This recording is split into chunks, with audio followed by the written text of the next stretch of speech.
Hi, இன்றைக்கி நம்ம ஹோட்டலில் ஒரு க்ரீன் கலர் சட்னி வைப்பாங்க பார்த்தீங்களா, புதினா சட்னி. அந்த சட்னி எப்படி செய்யறதுன்னு பார்க்கலாம். புதினா சட்னி நிறைய மெத்தடில் செய்யலாம். ஆனால் இதுவும் ஒரு மெத்தட். அதில் இது ஹோட்டலில் தர ஸ்டைலில் இருக்கும், நல்லாயிருக்கும். எப்படி பண்ணுறதுன்னு பார்ப்போம். வெங்காயம், தக்காளி அதெல்லாம் வதக்கி செய்யறது. ஃபஸ்ட்டு கடாய் வச்சிட்டேன். கடாய் வச்சுட்டு எண்ணெய் ஊற்றிட்டு காயட்டோன்ட்டு கடுகு உளுத்தம் பருப்பு எடுக்க போயிருக்கேங்க. நான் எந்த எடிட்டுமே பண்ணலை. நான் செஞ்சதை கொஞ்சம் ஃபாஸ்ட் ஃபார்வர்ட் பண்ணி அப்படியே போட்டிருக்கேன், அவ்வளோதான். நான் எப்பயுமே இப்படி தாங்க செய்வேன். ஒன்று ஒன்றா வச்சுட்டு ஒன்று ஒன்றா செய்வேன்.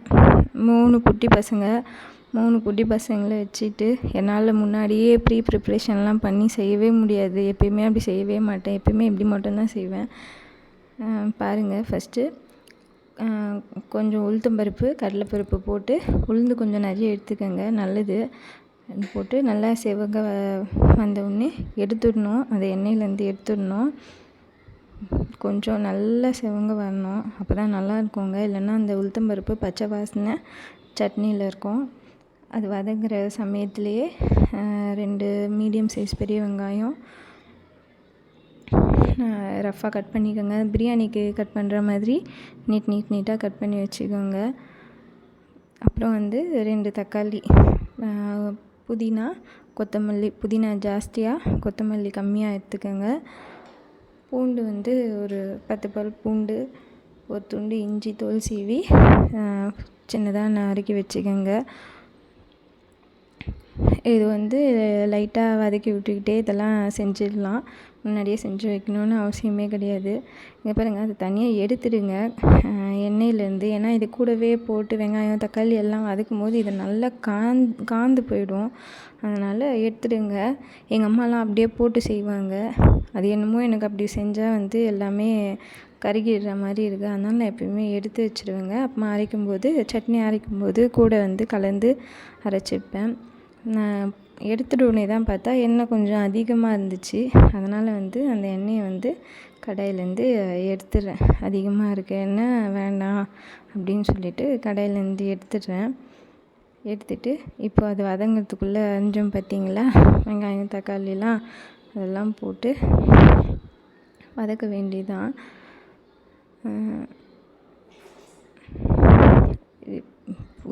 இந்த புதினா சட்னி நிறைய மெத்தடில் அரைப்பாங்கன்னு சொன்னேன் பார்த்தீங்களா. எங்கள் மாமியார் ஒரு ஸ்டைலில் அரைப்பாங்க. இஞ்சி, புதினா, கொத்தமல்லி, கருவேப்பிலை, அப்புறமா பச்சை மிளகா, இவ்வளோதாங்க வைப்பாங்க. அதில் புளி வேறு எதுவுமே அவங்க சேர்க்க மாட்டாங்க. இந்த வெங்காயம், தக்காளி இதெல்லாம் எதுவுமே இருக்காது. அந்த சட்னி ஒரு 3 நாள் 4 நாள் நல்லாயிருக்கும். ஒரு 2 நாள் வரைக்கும் வெளியவே இருந்தால் நல்லாயிருக்கும். அதுக்கப்புறம் நல்லா இருக்கணுன்னா 1 வாரம் வரைக்கும் சாப்பிட்லாம். ஃப்ரிட்ஜில் வச்சு சாப்பிட்றதா இருந்தால். பூண்டு பாருங்கள், பூண்டு உரித்து போட்டுட்டேன்.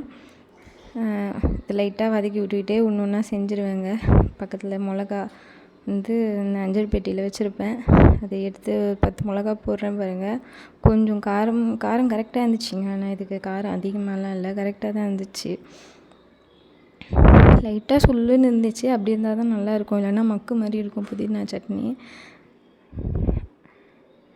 ஆனால் எங்கள் மாமியார் ஸ்டைல் சட்னி நான் எவ்வளவோ வாட்டி ட்ரை பண்ணியிருக்கேன். எனக்கு ஒரு வாட்டி கூட நல்லா வந்ததில்லை. கண்டிப்பாக அவங்க செய்கிறது ஆனால் நான் சூப்பர் டேஸ்ட்டாக இருக்கும். ஒரு வாட்டி கண்டிப்பாக வீடியோ எடுத்து போடுறேன். அந்த புளிங்க, கேரளா புளி எங்கள் வீட்டுக்கார் வாங்கிட்டு வந்தார். மீன் குழம்பு வச்சா நல்லாயிருக்கும்னு சொல்லிட்டு. எனக்கு என்னமோ பிடிக்கலங்க அதில் மீன் குழம்பு வச்சா. நான் இந்த மாதிரி சட்னி அரைக்கிறதுக்கெலாம் யூஸ் பண்ணிக்கிறது. அதெல்லாம் ஒன்றும் தெரியல, நல்லா இருக்குது. ஆனால் மீன் குழம்பு வச்சா எனக்கு சுத்தமாக பிடிக்கலங்க அந்த புளியில்.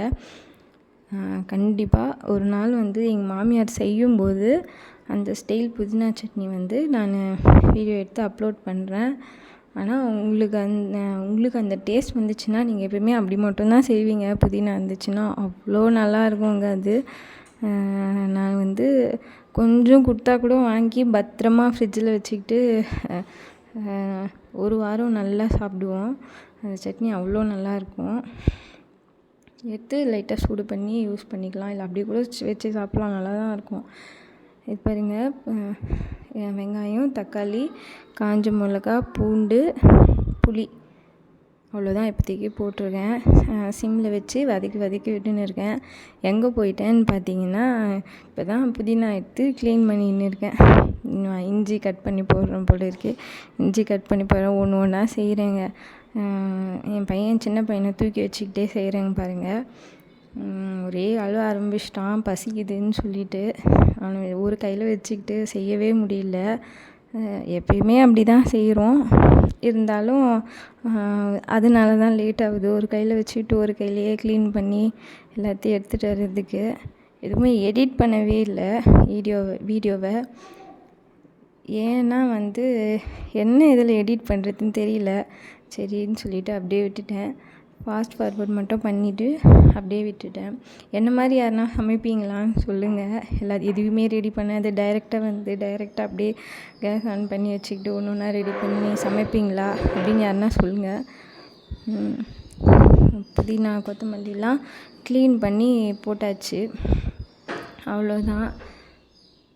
இது நல்லா வதக்கி விட்டுட்டு, இங்கே பாருங்கள், இவ்வளோ நேரம் கேஸ் சிம்மில் வச்சுருந்தேன்னா, இப்போ இதெல்லாம் வச்சோன்னே அவ்வளோதான். இதுக்கப்புறம் நம்மளுக்கு எந்த வேலையும் இல்லையா, அதனால் ஃபுல்லாக வச்சு வதக்க ஆரம்பிச்சிட்டேன், அவ்வளோதான்.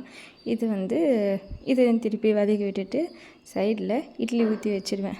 திருப்பியும் குறைச்சிட்டும் பாருங்கள் கேஸை. இப்படி தாங்க பண்ணிகிட்டு இருப்பேன். ஆனால் எப்படி வேணாலும் சமைச்சிடுவேன். 3மே குட்டி பசங்க, ஆனால் எப்படி வேணாலும் சமைச்சிடுவேன். ஹோட்டல்லாம் அதிகமாக வாங்கி சாப்பிட மாட்டோம். வெங்காயத்தில் ஏதோ கருப்பு கருப்பாக இருக்குது, என்னன்ட்டு பார்த்தேங்க. ஒன்றும் இல்லை, அது சாப்பிங் போர்டு என் சின்ன பையன் வச்சுக்கிட்டு தட்டிகிட்டு இருந்தான். அந்த சாப்பிங் போர்டில் இருக்க அந்த கட்டையில் இருக்கிறது ஒரு வெங்காயத்தில் லைட்டாக இருக்குது. அதை தான் என்னென்னு பார்த்துட்டு இருந்தேன். என்னது கருப்பாக இருக்குது அப்படின்னு சொல்லிட்டு பார்த்துட்டு இருந்தேன். மறந்தேன், ஒன்றாவது லைட்டாக தான் இருந்துச்சு, அதனால் அப்படியே விட்டாச்சு. 3 குட்டி பசங்களை வச்சு மெயின்டைன் பண்ணுறது கஷ்டமான வேலை தான், ஆனால் ரொம்ப ஹாப்பியான வேலை. நான் சின்ன பையன் வந்தோடனே ரொம்ப ஹாப்பிங்க எனக்கு. அதுக்கப்புறம் வீடே ரொம்ப ஹாப்பி ஆயிடுச்சு. 2 பசங்களும் அவனை நல்லா பார்த்துக்க ஆரம்பிச்சிட்டாங்க.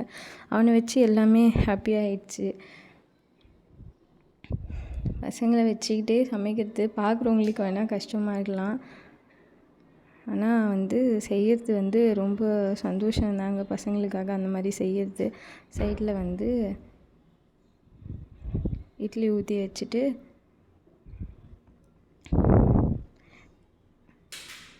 அவ்வளோதான், சாப்பாடு ரெடி. இங்கே பாருங்கள், நல்லா வதங்கிடுச்சு. ஆஃப் பண்ணிட்டேன். எவ்வளோ கலர்ஃபுல்லாக இருக்குது பாருங்கள், ஒயிட்டு, க்ரீனு, ஆரஞ்சு அப்படின்னு நம்மளோட ஃப்ளாக் கொடி மாதிரி இருக்குது. நல்லா ஃபுல்லாக வச்சு நல்லா வதக்கி விட்டுக்கிறேன்.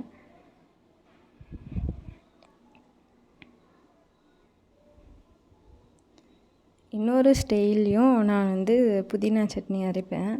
அதை நான் வீடியோ எடுத்து வச்சுருக்கேன். அது சூப்பராக டேஸ்ட்டாக இருக்கும். அது புதினா, அதே மாதிரி புதினா கொத்தமல்லி எல்லாம் போடுறது தான், ஆனால் அது வேறு ஸ்டைலில் இருக்கும். அதுவும் வீடியோ எடுத்து வச்சுருக்கேன், அப்லோட் பண்ணுறேன். இது வதக்கி விட்டுட்டே இட்லியும் ஊற்ற ஆரம்பித்தாச்சு.